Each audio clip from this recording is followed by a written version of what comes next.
everybody, and welcome back to another Coaster Cheetah video, and this is actually kind of a special video because I'm going to be ranking my top 10 favorite roller coasters in the world that I have ridden as of 2022. And from the day I started this YouTube channel, I have literally been waiting for this video, and I've just been waiting to make this. And now I finally get to do it. So now, before we get into the actual top 10, I have two honorable mentions that barely missed the top 10. The first one being Montu at Busch Gardens Tampa, which is probably the best B&M invert coaster in the world, and probably overall the best inverted coaster in the world. Located at Busch Gardens Tampa, it's just such a great coaster. The trenches are awesome. Just the whole coaster is just so awesome and forceful, and the inversions are great. It's just such a great coaster. The Batwing is awesome. But now, moving on to the second honorable mention, we have Goliath at Six Flags Over Georgia. And Goliath probably has the best, or one of the best layouts of any other B&M Hyper, but it does suffer from a pretty bad rattle, and it's not smooth. So, not very well maintained, but it is still a good coaster, but yeah, barely missed the top 10. And now getting into the top 10, we have Twisted Cyclone. And Twisted Cyclone is a very underrated coaster in my opinion. It's a great little RMC. The pacing isn't the best, but it has a lot of quick ejector pops, and the wave turn is good, and the drop is honestly pretty good too. So definitely not a bad coaster, and it does make my top 10, or my number 10 spot. And now at number 9, we have Storm Runner at Hershey Park. And Storm Runner is not a bad coaster whatsoever, obviously. I mean, it made my top 10. And it definitely has the best launch out of any other roller coaster that I have experienced. And it's just such a great coaster, and the layout is so unique. Definitely the most unique layout of any other Intamin accelerator coaster. And again, it's just such a great coaster. And the roll, the flying snake dive is just like, I don't know, it's just like launches you out of your seat. So just a great coaster. Now at number 8, we have CANDYMONIUM at Hershey Park, and CANDYMONIUM is my favorite B&M Hyper, just because it's so fun, and it's so visually stunning, and it's just all around such a great coaster, and smooth. Yeah, definitely also one of the smoothest coasters I've been on.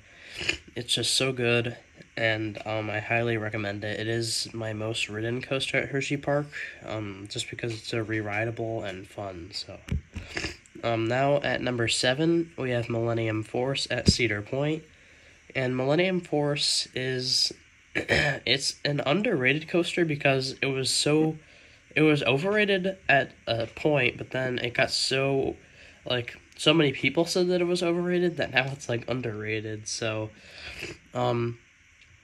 yeah, it's such a great coaster, and it's so fun, and it's like, I don't even know, it's like the good airtime, kind of intense, fun. The turns are great, the drop is great. Yeah, just a great coaster, and I really enjoy this one. Definitely a top 3, maybe 4 coaster at Cedar Point. So yeah, definitely awesome, and again, just an all-around very fun coaster.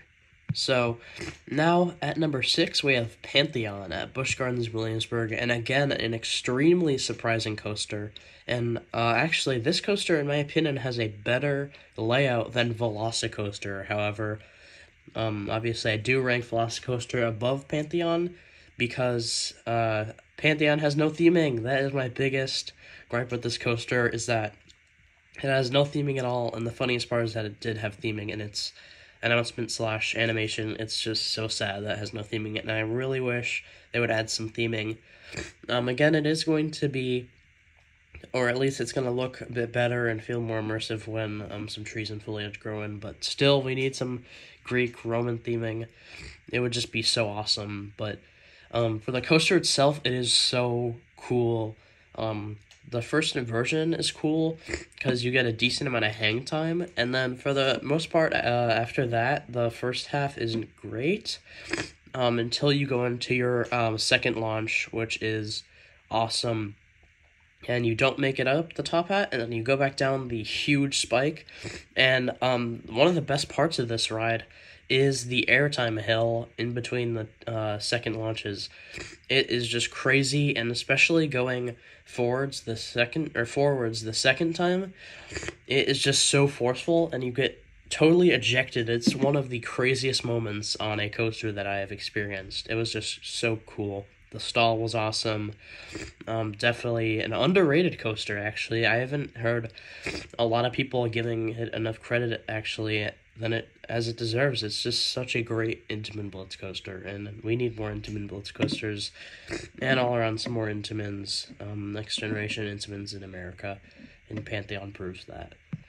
Now, moving on in our top 5, at the end of the top 5 is Maverick at Cedar Point, and don't get me wrong, this is an incredible coaster. Again, I was shocked by it, even though I knew it was going to be awesome. It was just crazy, and we didn't even stop before the second launch, so we just kept on going, and it was crazy fast. I'm very lucky, and just the snaps are crazy. It was so intense. The drop was great. It was just all around such a great coaster. Again, the intensity, the ejector hills were actually pretty good. The inversions, the horseshoe roll, it was just so good.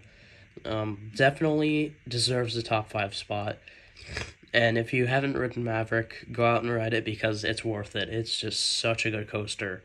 Now at number 4, Pantheon, Maverick, and number 4, which is VELOCICOASTER, they are all extremely close because they're all great Intamin launch coasters. However, VELOCICOASTER just brings the heat with the theming, and just the overall ride is great too. Even if it didn't have the theming like Pantheon, it would still be great. And it's just such a great coaster. The Mosasaurus roll is great. The stall is great. I like how it has so many inversions for an Intamin Blitz. It's just so awesome. I love the trains. Same with Pantheon's trains. It's just such a great coaster, and definitely gives Florida a great 1-2 punch with VELOCICOASTER and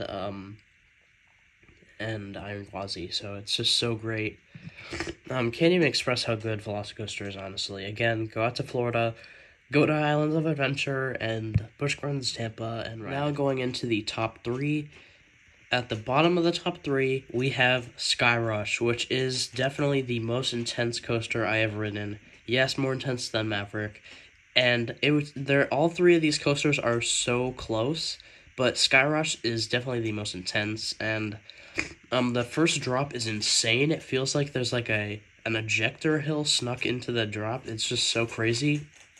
You get launched out of your seat like midway through the drop. It's just crazy. It's such a crazy feeling too.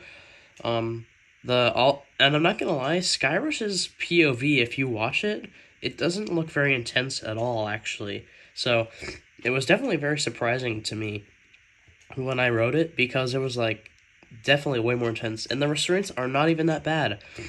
I was expecting them to be so much worse from what people were saying about them, but they were not even that bad. And the wing seats are awesome. It's just such a great, intense coaster. The airtime is incredible. Just such a good Intamin hyper. Now going into the top 2. These 2 are extremely close. But at number 2, we have Steel Vengeance, which was the first ever RMC hyper hybrid coaster. And it is phenomenal. I cannot even express how good it is. It's just like non-stop until the mid-course, but the drop off the mid-course is great. The mid-course is kind of a buzzkill, but I mean, that's okay, I guess. But it's just like such a phenomenal ride. I can't even describe it. All the inversions are great. It has the most airtime out of any other coaster in the entire world. It's just so crazy, and RMC definitely made a outstanding coaster. This, if Cedar Point already didn't have a great coaster lineup, this just boosted it up so much. It was like crazy, record-breaking coaster. Again, Maverick and Steel Vengeance, make Cedar Point have one of the greatest 1-2 punches out of any other park in the world. It's just so awesome. It's just, again, like, non-stop, and I can't even express, like, I'm at a loss for words. I was at a loss for words after I wrote it. I was speechless, because it was just crazy. Like, I don't even know. It was just, like, you won't even know what to think about it until you ride it, because it's so great. The airtime is phenomenal. All the huge hill after the first drop, and then the Outer Bank turn, which was pretty, like, new for, like, big coasters and stuff. Like, Steel Vengeance really brought the Outer Bank turn to life, and it's just so awesome. Just, I don't even know, that coaster is just so cool. But that's enough time on number 2. Now to number 1, we have Iron GWAZI, the newly opened coaster at Busch Gardens, Tampa. And again, this coaster is phenomenal. It left me speechless. I rode it, like, I think 15 times the first day, and it was incredible. It still is. It's so fast, it's relentless. It just doesn't even give you a time to think. Unlike Steel Vengeance, it does not have a mid-course, which is phenomenal. Also, it is not a short ride whatsoever. The ride time after the lift hill is almost the same as Zadra's, so not a short ride. Even though it only has 2 inversions, both inversions are great. The ejector is crazy. It's just what Busch Gardens Tampa needed, and it's just such a phenomenal ride. The tallest, fastest, and steepest hybrid coaster in all of North America, and the steepest hybrid coaster in the world. It's just crazy.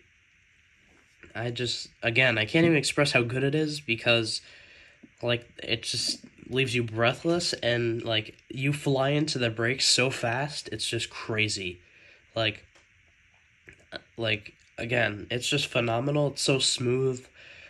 All around, the coaster is just great, and I cannot even recommend going to ride Iron GWAZI enough, because it's just great. Also, I love the look of it. It's so cool with the barrel roll down going drop through the steel truss lift structure. It's just so cool. So that is going to end my ranking my top 10 favorite roller coasters in the world of 2022. I'm going to be doing one of these every year. So yeah, and if you enjoyed, please like and subscribe, and comment down below your favorite coasters that you have ridden, and comment down below any other video ideas that you'd like to see on the channel. And I hope to see you in the next video. Goodbye.